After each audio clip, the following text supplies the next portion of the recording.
Everyday Life with Guardsmares, Chapter 29. Ebenshield's point of view. Despite expectorating all over his paperwork and the look of shock on his face, Sergeant First Class Ebenshield's VIP did not at least appear to be angry. Her question had clearly upset him, but he was not about to throw her out. Perhaps she had not made so big of a mistake as she thought. She just needed to explain herself. I apologize if the question has offended you, sir. The Royal Engineer was sitting there, stupefied, and Ebenshield took a few steps closer to his desk so that she didn't speak to him from across the room. Did he really have no idea? She had not expected this. I assumed that you were aware of the history of this tradition, of the assigning guards to single VIPs. Anonymous put down the half-empty glass and placed his hands on his desk. Her Majesty told me it was a boon to ensure my security and dignity. Is that what the ancient custom had devolved into here in Equestria? Or is that merely what the Princess of the Sun told him, knowing the custom remained more than that? Perhaps she should have undergone the VIP service training first after all, to get a handle of the social differences. I am sure the custom is for this as well, but originally this is a form of hospitality. An unmarried dignitary arrives at court without an entourage. Custom obliges the host to provide their guest with all the creature comforts they require, including companionship. Mouth still agape, he squinted at her. Are you saying that's the reason why I've only been assigned mares? For a cult, yes. Unless, of course, he is known to have other preferences. If he did, her assignment was likely to be very short. At least she'd left the rookery for one night. Her VIP put a hand up to his forehead. I'm sorry, Sergeant, but this is the first time I've heard of such a tradition, and it's a bit of a shock. Are you absolutely certain of what you're saying? That was a good question. Did she dare expose her ignorance in this matter? It is an ancient custom, but one that my people still follow. She left that ambiguous phrasing hanging for a few seconds before deciding to come clean while still clinging to her original statements. The Court of Coulthard may see things differently now, but there is always the gossip about the VIPs engaging in dalliances with their retainers. And you have been assigned 4 eligible mares. The Royal Engineer interrupted before she could continue. Eligible? Sparkshower was just telling me this morning about her cult friend. As if having an equestrian cult friend would take precedence over duty. But you took her out to the theater with a ticket, Great Lord. If she accepted, she must have some idea of the significance of such an act. With hands balled up and fists on the table, Ebenshield's VIP quickly snapped out a follow-up question. And what is that significance? Really? He does not know this also? His ignorance was almost amusing, and she couldn't help but sway her shoulders playfully. It means that you consider her a partner, rather than merely a bodyguard. What was growing anger dissipated in a flash, as her VIP hunched forward and put his head in his hands, rubbing his eyes. Oh, bloody hell. He held that position for a little while, breathing deeply. Having apparently recovered, he leaned back in his chair and spread his hands on the desk.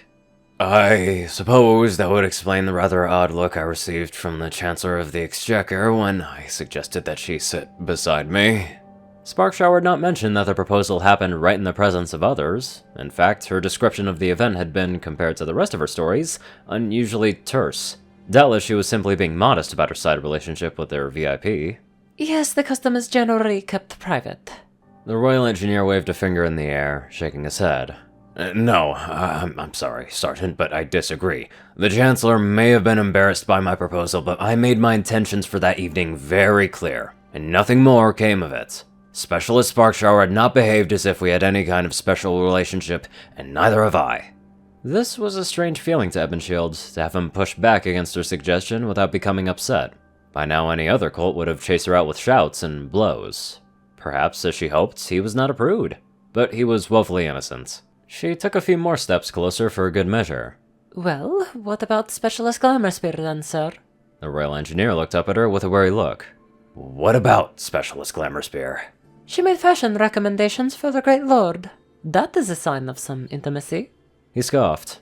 No, she made fashion recommendations because she was embarrassed to be seen with me in my old jogging clothes. And while I thought they were still perfectly serviceable, I understood her sentiment. Certainly, sir, but yesterday I thought she was being very familiar to you. She was almost about to design you an outfit for the gala herself. He waggled a finger in the air. There's nothing provocative about that. It is perfectly ordinary for a fashionable mare to make such suggestions. And still this cult pushed back. Now was the time to yank secrets out from underneath the shadows and expose them to the light. Tilting her head, she tried to suppress a sly grin. The Great Lord is perhaps unaware of her reactions to seeing him in his new exercise outfits. She was very appreciative of the physique of the Great Lord. The Royal Engineer furrowed his brow for a moment, then opened his eyes wide when he realized what she meant. But he smiled and shook his head again. If she thinks I'm a good-looking, colt, well then, I'm flattered. But that doesn't mean anything either, Sergeant. I believe she's interested in her own social standing and appearances, and simply wants to make sure that she's seen guarding a fashionable colt. It's in my own self-interest to oblige her. This was turning into a game of the guessing. She was out of actual evidence, so she turned to questions instead. Then what about Corporal Bouncer? Has she made no attempt at intimacy? Certainly not. The corporal has been unfailingly professional. She has never shown an interest in the activities of the Great Lord, outside of what is required for her duties? Anonymous looked around aimlessly, and shrugged her shoulders. Well, there's my book, I suppose. The culmination of my work here in Equestria so far. I gave her a copy to read 2 days ago. Ah, so that is where she obtained the tome. That would be the rather large volume that she's been studying intently upstairs all day, yes? I understand that she spent most of yesterday reading this in the library as well. That one did seem to fluster him. It is fairly lengthy, yes, and it needs to be read seriously to be understood. As Shield saw things, there must have been interest from the corporal in him. But she was growing a little tired of always being the one to force the argument, so instead, she simply shrugged suggestively. If the Great Lord says this is so, then so this must be. Like a proper hot-blooded colt, he picked up on her false acquiescence. I'm not sure I appreciate your tone, Sergeant. What's your interest in this? As she replied, she took the final few steps forward until she was standing just in front of his sizable desk. My interest is in serving the Great Lord to the fullest of my abilities. And as I am most enthusiastic about this assignment, the Great Lord will perhaps in his mercy forgive my eagerness to find out if certain of my abilities will be required. Pursing his lips, the Royal Engineer looked her over. I have the distinct impression that you're not referring to your combat skills, Sergeant. Matching sarcasm with obsequiousness, she gave a bow. The Great Lord is most perceptive, and may I say that I look forward to the opportunity. That got her nothing more than an arched eyebrow, so she continued. I understand that the Great Lord has been in Equestria for many months now, without any form of companionship. Doubtless the cult of his stature has certain appetites which have gone unsatisfied in this time. The Royal Engineer continued to look slightly askance at her. If the Great Lord wishes, then this would be my privilege to sate them. Without trying to force it too hard, she put on an inviting look. As much as she was surprised at Specialist Glamour Spear for fantasizing in public, she had to admit that the thought of coupling with this cult was exciting. Who knows, as naive as he was about social customs, perhaps this alien would make for an interesting lover. I don't want to offend any social customs, Sergeant, but... She stopped him right there. I take no offense if you decline, sir, but I think you should reconsider. And why is that? Because the princesses, both of them, or else I would not be here, have bestowed this boon upon you for a reason most worthy. I am, of course, not privy to their intentions, but traditionally this has been to make visitors feel welcome. Taking a sip of what little water remains in his glass, the Royal Engineer dismissed a remark. That's ridiculous. I've never felt anything less than welcome here. I will not dare to suggest that the princesses are unaware of your feelings. So then this must have been for another reason, and not simply concern for any carnal desires. He put down the glass and cocked an eye at her. But you just said... I am merely suggesting, Great Lord, that such companionship is simply a means to an end. Having said her piece, she felt a bit drained. Arguing with colts could be so tiring sometimes. At least this one was civil. The Royal Engineer exhaled sharply, puffing his cheeks. Frankly, Sergeant, you're suggesting things that I would have never considered possible in equestrian society. But I can't help but notice that you say, my people, as if they're distinct from the rest of the nation. That is because they are, Great Lord. The Bat Ponies, as we are called, are not yet integrated into equestrian society. My presence here is an attempt to improve on that situation. Waving a wing and a huff towards the door, she indicated the rest of the castle. To every pony else we are as alien as you are, and worse because we are known to them in their stories as heathens, barbarians, and even monsters. She grinned. And being such, this is why we honor such barbaric traditions as the one I have just described. I see. The Royal Engineer rubbed the bridge of his nose. This is rather a lot to take in at once, Sergeant. Let's hold off of discussing this further until later. Of course, Grey Lord, I intend no upset.